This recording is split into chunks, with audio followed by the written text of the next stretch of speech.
Hi, ഞാൻ doctor Juhi Das, QNB health കെയറിലെ homeopathic ഫിസിഷ്യനാണ്. രണ്ട് മുട്ടിനും ഭയങ്കര വേദന തോന്നുക, അല്ലെങ്കിൽ നടക്കാൻ ഭയങ്കര ബുദ്ധിമുട്ടുണ്ടാകുക, നടക്കുമ്പോൾ അതിനകത്ത് നിന്ന് സൗണ്ട് കേൾക്കുന്ന പോലെ തോന്നുക, അല്ലെങ്കിൽ ആ ഒരു മുട്ടിന് ചുറ്റുമായിട്ട് ഒരു സ്വെല്ലിങ് അല്ലെങ്കിൽ നീർക്കെട്ട് ഉണ്ടാവുക, ആ ഒരു വേദന കാലിലോട്ട് ഇറങ്ങി വരുന്നു.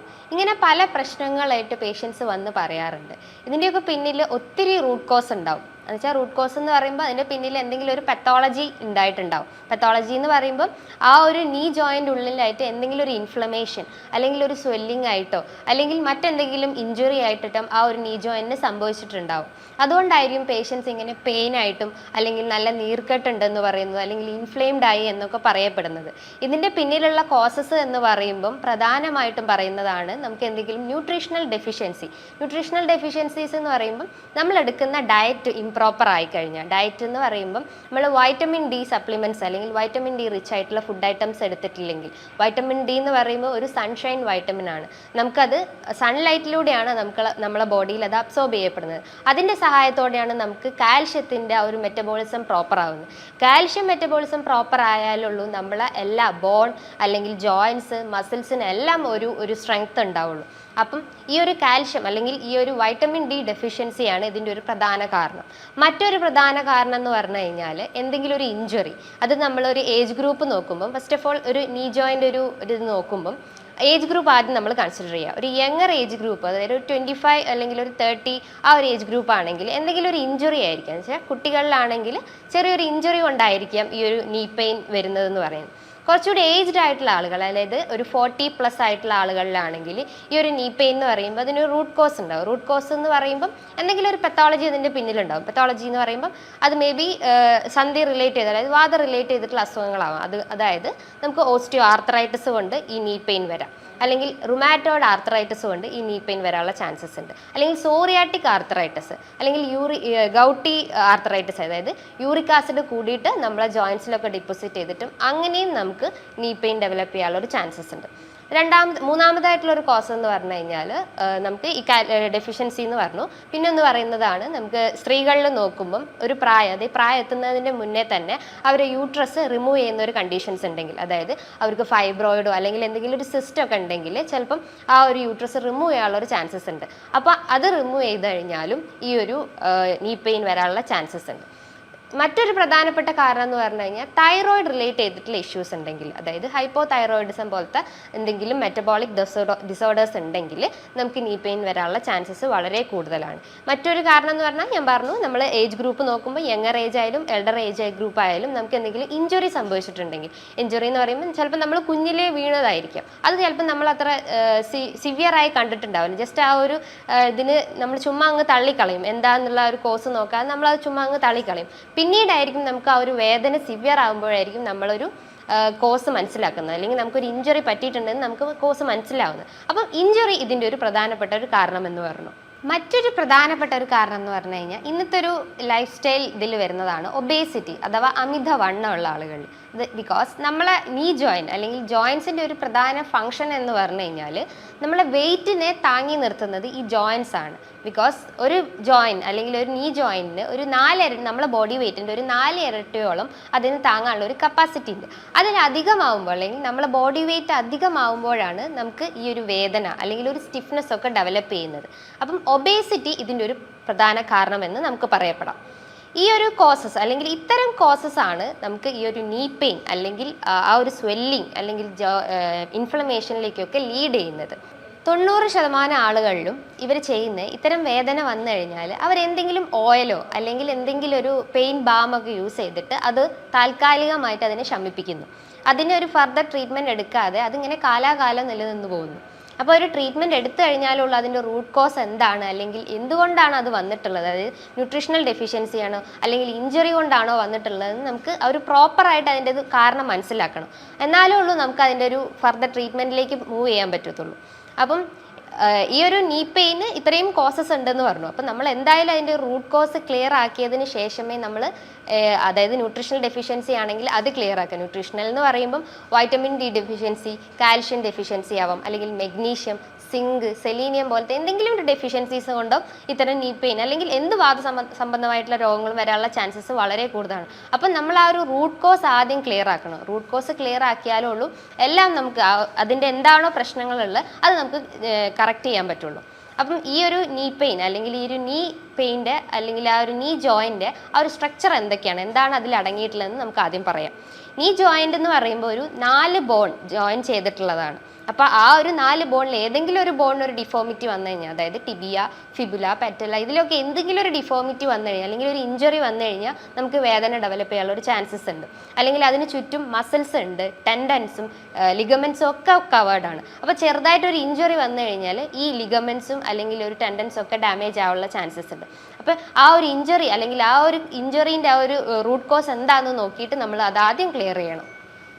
ഈ ഒരു നീ പെയിന് ഞാൻ പറഞ്ഞു ഒരു പെത്തോളജി ഉണ്ടാവുക, അല്ലെങ്കിൽ ഒരു പെത്തോളജി കാരണമാണ് ഈ ഒരു നീ പെയിൻ ഡെവലപ്പ് ചെയ്യുന്നതെന്ന് പറഞ്ഞു. പെത്തോളജി എന്ന് പറയുമ്പോൾ നമുക്ക് എന്തെങ്കിലും സന്ധിവാദം റിലേറ്റ് ചെയ്തിട്ടുള്ള ബുദ്ധിമുട്ടുകൾ, അതായത് റുമാറ്റോയ്ഡ് ആർത്രൈറ്റിസ് എന്ന് പറയുമ്പോൾ എന്താ, അതൊരു നീർക്കെട്ടാണ്, അതായത് ഇൻഫ്ലമേറ്ററി ഡിസീസാണ്. ഇൻഫ്ലമേറ്ററി പ്ലസ് അതൊരു ഓട്ടോ ഇമ്മ്യൂൺ ഡിസോർഡേഴ്സ് ആണ്. അതായത് നമ്മളെ ഇമ്മ്യൂണിറ്റിയിൽ ഉണ്ടാകുന്ന ഒരു ഓവർ ആക്ഷൻ അല്ലെങ്കിൽ ഇമ്മ്യൂണിറ്റിയിൽ ഉണ്ടാകുന്ന ഒരു എക്സ്ട്രാ ആക്ഷൻ ആണ് അവിടെ ഉണ്ടാകുന്നത്. അപ്പോൾ ഒരു ഇൻഫ്ലമേറ്ററി ചേഞ്ചസ് കൊണ്ടും ഈ ഒരു നീ പെയിൻ വരാനുള്ള ചാൻസസ് ഉണ്ട്.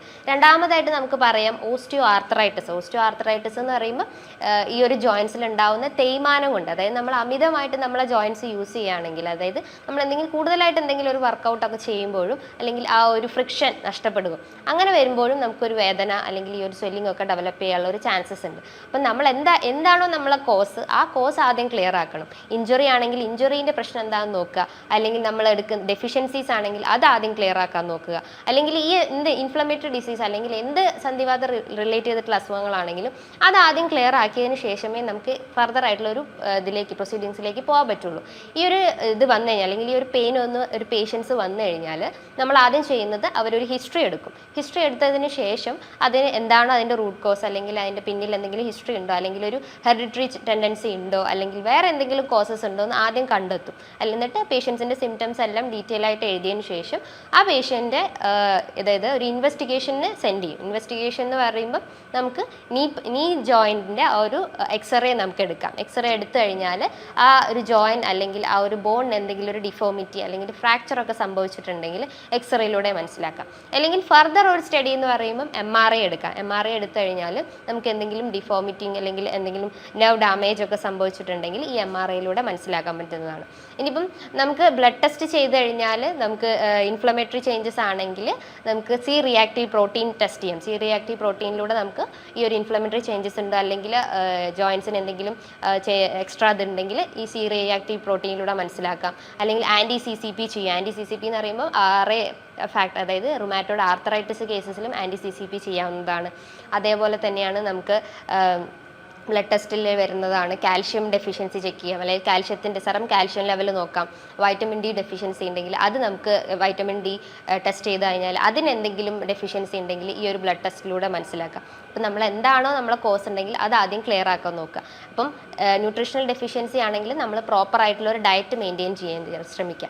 ഡയറ്റ് എന്ന് പറയുമ്പോൾ നമ്മൾ ബോൺസിന് സ്ട്രെങ്ത് കൊടുക്കുന്ന നല്ല രീതിയിലുള്ള ഡയറ്റ് ഫോളോ ചെയ്യാൻ ശ്രമിക്കുക. ബോൺസിന് സ്ട്രെങ്ത് കൊടുക്കുക എന്ന് പറയുമ്പോൾ നല്ല രീതിയിലുള്ള ഡയറ്റ് എന്ന് പറയുമ്പോൾ നല്ലതായിട്ടുള്ള വൈറ്റമിൻ ഡി റിച്ച് ആയിട്ടുള്ള ഫുഡ് ഐറ്റംസ്, നമുക്ക് മഷ്റൂംസ് എടുക്കാം അല്ലെങ്കിൽ മറ്റ് വെജിറ്റബിൾസ് ഒക്കെ എടുക്കാം. മെയിനായിട്ടുള്ളൊരു വൈറ്റമിൻ ഡിൻ്റെ സോഴ്സ് എന്ന് പറയുമ്പം സൺലൈറ്റ് ആണ്. അപ്പോൾ സൺലൈറ്റ് നന്നായിട്ട് എക്സ്പോഷർ ആയിട്ടുണ്ടാവുക, അതായത് 9 to 10 അല്ലെങ്കിൽ 9 to 3 PM ഉള്ളിൽ സൺലൈറ്റ് എക്സ്പോഷർ ഇൻക്രീസ് ചെയ്യിപ്പിക്കാം.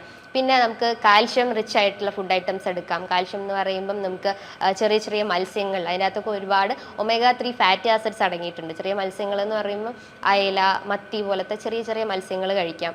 അതേപോലെ തന്നെ നമുക്ക് ധാന്യങ്ങൾ കഴിക്കാം. ധാന്യങ്ങൾ എന്ന് പറയുമ്പം ചെറിയ ചെറിയ ഫ്ലാക്സ് സീഡ്സ്, പംകിൻ സീഡ്സ് ഒക്കെ ഈ ഒരു ഇൻഫ്ലമേറ്ററി ചേഞ്ചസ് ഒക്കെ റെഡ്യൂസ് ചെയ്യാൻ പറ്റും, അല്ലെങ്കിൽ ഡെഫിഷ്യൻസി ഒക്കെ കറക്റ്റ് ചെയ്യാൻ പറ്റുന്നതാണ്.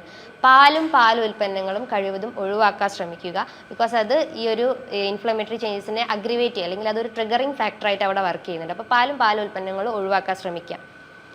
അതേപോലെ തന്നെ ആൻറ്റി ഇൻഫ്ലമേറ്ററി ആക്ഷൻസ് അല്ലെങ്കിൽ ആൻറ്റി ഓക്സിഡൻറ്റ് പ്രോപ്പർട്ടീസ് ആയിട്ടുള്ള മഞ്ഞൾ നമ്മളെ ഡയറ്റിൽ ഉൾപ്പെടുത്താൻ നല്ലതാണ്. ഇതിൻ്റെ അകത്ത് കുർക്കും എന്ന് പറഞ്ഞിട്ടുള്ള കണ്ടന്റ് നമുക്ക് ഇൻഫ്ലമേറ്ററി ചേഞ്ചസിനെ റെഡ്യൂസ് ചെയ്യാൻ സഹായിക്കും. അതേപോലെ തന്നെയാണ് വെളുത്തുള്ളി, അതായത് ജിഞ്ചർ, ഇതൊക്കെ നമ്മളെ ഗട്ട് ഹെൽത്ത് ഒക്കെ ക്ലിയർ ആക്കുകയും പ്രോപ്പർ ആയിട്ടുള്ള ഒരു അബ്സോർപ്ഷൻ ഒക്കെ അവിടെ നടക്കുകയും ചെയ്യുന്നു. അതേപോലെ തന്നെ വെജിറ്റബിൾസിൽ നോക്കുമ്പോൾ നമുക്ക് ബ്രോക്കോളി, ക്യാബേജ്, ഇതൊക്കെ ആൻറ്റി ഓക്സിഡൻറ്റ് റിച്ച് ആയിട്ടുള്ള അല്ലെങ്കിൽ ഫ്രീ റാഡിക്കൽസിനൊക്കെ കുറയ്ക്കാൻ സഹായിക്കുന്നതാണ്. ഇതൊക്കെ ഒരുപാട് നമ്മളെ ഡയറ്റിൽ ഉൾപ്പെടുത്തി കഴിഞ്ഞ് കഴിഞ്ഞാൽ ഇത്തരം ഇൻഫ്ലമേറ്ററി ചേഞ്ചസ് അല്ലെങ്കിൽ സ്വെല്ലിങ്, ഒരു പെയിൻ ഒക്കെ നമുക്ക് റെഡ്യൂസ് ചെയ്യാൻ പറ്റുന്നതാണ്. അതേപോലെ തന്നെയാണ് നമുക്ക് നട്ട്സ് എന്ന് പറയുമ്പോൾ ബ്രസീൽ നട്ട് അല്ലെങ്കിൽ വാൽനട്ടൊക്കെ ഡയറ്റിൽ ഉൾപ്പെടുത്തുന്നത് നല്ലതാണ്. അപ്പോൾ ഒരു പ്രോപ്പർ ആയിട്ടുള്ളൊരു ഡയറ്റ് അല്ലെങ്കിൽ പ്രോപ്പർ ആയിട്ടുള്ളൊരു എക്സസൈസ് ആണ് ഇതിന് അത്യാവശ്യമായിട്ട് വേണ്ടത്.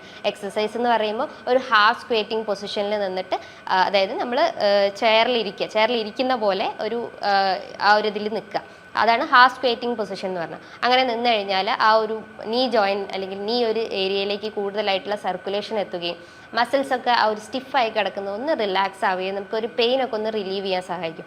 പിന്നെ നമുക്ക് ലൈറ്റ് ആയിട്ടുള്ള എക്സസൈസൊക്കെ ചെറിയ രീതിയിലൊരു നടത്തമൊക്കെ ചെയ്ത് കഴിഞ്ഞാൽ ഈ ഒരു വേദനയൊക്കെ നമുക്ക് കുറയ്ക്കാൻ പറ്റുന്നതാണ്. ഇനി പെട്ടെന്നുള്ളൊരു വേദനയൊക്കെ ആണെങ്കിൽ നമുക്ക് എന്തെങ്കിലും ഹോട്ട് മസാജ്, അതായത് ഓയിലൊക്കെ തേച്ചിട്ട് നമുക്ക് ഒലിവ് ഓയിലൊക്കെ അപ്ലൈ ചെയ്തിട്ട് നമുക്ക് അവിടെ മസാജ് ചെയ്യുന്നതും നല്ലതാണ്. അല്ലെങ്കിൽ ഒരു ഹോട്ട് ബാഗൊക്കെ അപ്ലൈ ചെയ്ത് കഴിഞ്ഞാൽ ഒരു ടെമ്പററി റിലീഫ് ഉണ്ടാവും. ബട്ട് ഈ ഒരു ഇത് ചെയ്ത് കഴിഞ്ഞാൽ ഒരു ടെമ്പററി മാത്രമേ ഉണ്ടാവുള്ളൂ. അതിനൊരു ഫർദർ ഡോക്ടറെ കണ്ടിട്ട് അല്ലെങ്കിൽ ഡോക്ടറെ നിർദ്ദേശപ്രകാരം നമ്മളൊരു പ്രോപ്പർ ആയിട്ടുള്ളൊരു മെഡിസിൻസ് അല്ലെങ്കിൽ പ്രോപ്പർ ആയിട്ടുള്ളൊരു ഡയറ്റ് അതിന് ഫോളോ ചെയ്യേണ്ടതാണ്. ഒരു ഡോക്ടറെ നിർദ്ദേശപ്രകാരം അല്ലാതെ നമ്മളൊരു സപ്ലിമെൻറ്റ്സും ഡെയിലി എടുക്കാൻ പാടില്ല. വൈറ്റമിൻ ഡി നമുക്ക് ഒരു ഡോക്ടറെ നിർദ്ദേശപ്രകാരം എടുക്കാം. വൈറ്റമിൻ ഡിൻ്റെ ഡെഫിഷ്യൻസി ഉണ്ടെങ്കിൽ അത് കറക്റ്റ് ചെയ്യാൻ വേണ്ടിയിട്ട് നമുക്ക് വീക്ക്ലി അല്ലെങ്കിൽ മന്ത്ലി ആയിട്ടൊക്കെ നമുക്ക് സപ്ലിമെൻറ്റ്സ് എടുക്കാം. ഒരു 600 അല്ലെങ്കിൽ 60K ഒക്കെ മന്ത്ലി അല്ലെങ്കിൽ വീക്ക്ലി എടുക്കുന്നത് നല്ലതാണ്. ഞാൻ പറയുന്നത് ഡോക്ടർ ഒരു നിർദ്ദേശപ്രകാരം മാത്രമേ നമ്മൾ ഇത്തരം സപ്ലിമെൻറ്റ്സ് എടുക്കാൻ പാടുള്ളൂ. ചുമ്മാ ഒരു ഷോപ്പിൽ പോയിട്ട്, മെഡിക്കൽ ഷോപ്പിൽ പോയിട്ട് കാൽഷ്യം സപ്ലിമെൻറ്റ്സ് ഒന്നും വാങ്ങി കഴിക്കാൻ പാടില്ല. ബിക്കോസ് കാൽഷ്യം സപ്ലിമെൻറ്റ്സ് ഒക്കെ കൂടുതലായിട്ട് എടുത്തു കഴിഞ്ഞാൽ അത് കിഡ്നി സ്റ്റോണിലേക്ക് ലീഡ് ചെയ്യാനുള്ള ചാൻസസ് വളരെ കൂടുതലാണ്. അതായത് കാൽഷ്യം ഓക്സലേറ്റ് ഒക്കെ കിഡ്നിയിൽ ഡെപ്പോസിറ്റ് ചെയ്തിട്ട് അത് കിഡ്നി സ്റ്റോൺ അല്ലെങ്കിൽ കിഡ്നീൻ്റെ ഫിൽട്രേഷൻ ഒക്കെ ഇംപ്രോപ്പർ ആക്കുകയും അല്ലെങ്കിൽ നമ്മളെ യൂറിനറി ഔട്ട്പുട്ടൊക്കെ ഇംപ്രോപ്പർ ആക്കുകയും ചെയ്യുന്നു. അപ്പോൾ ഒരു ഡോക്ടറെ കൺസൾട്ട് ചെയ്തിട്ട് അതിന് പ്രോപ്പറായിട്ടുള്ള എന്തെങ്കിലും ഒരു ഇൻവെസ്റ്റിഗേഷനൊക്കെ ചെയ്തതിന് ശേഷമേ നമ്മൾ ഏതൊരു സപ്ലിമെൻറ്റ്സ് അല്ലെങ്കിൽ ഏതൊരു മെഡിക്കേഷൻസും സ്റ്റാർട്ട് ചെയ്യാൻ പാടുള്ളൂ.